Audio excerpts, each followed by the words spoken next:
You'd like to find the length of each line segment or object.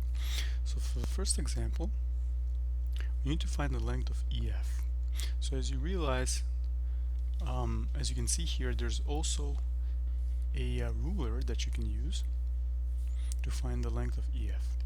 So as you can see, the ruler is provides you with a length of 2 inches.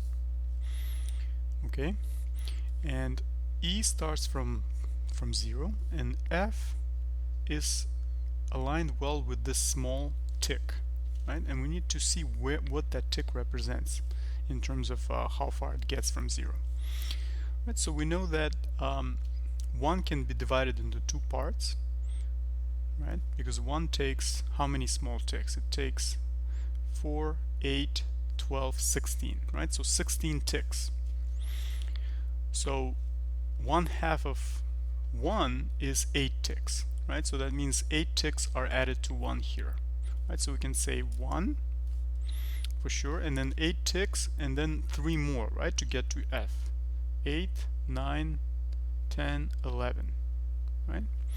Now 11, each length of 1 takes how many ticks? We said 16 ticks, right?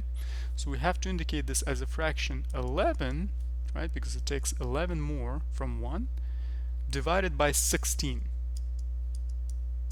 because 16 is the total for each 1 that we measure from 1, right? Because to get from 1 to 2 you need 16 ticks, right? But to get to F from 1 you need 11, right? So we're taking 11 out of the 16, and that is precisely the additional length from 1 to get from E to F.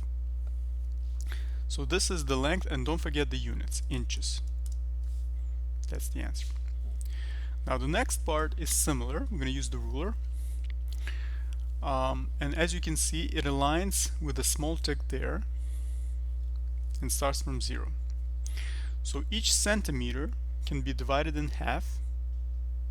This is exactly the half because each centimeter takes 10 small ticks, right? So this part is actually easy because we will have 4, right? And then once again 10 ticks make up 1 centimeter, right? So 2 more ticks are needed out of the additional 10 to get from 4 to 5, and we only need 2 because that's where the segment ends, right? So it's going to be 2 over 10, right? Because 10 ticks make up 1 centimeter. But you have to simplify it. Well, maybe you don't have to. I mean, if you want to simplify, you will get this 4 1/5. And don't forget that this means that you're adding 1/5 to 4. You're not multiplying, right? You're adding 11/16 to 1. You're not multiplying 1 times 11 and then dividing by 16. Be sure that you're clear. This is a mixed fraction. Mixed fractions. Okay, so I hope this tutorial was useful to you. Thanks for watching, and I'll see you in the next video.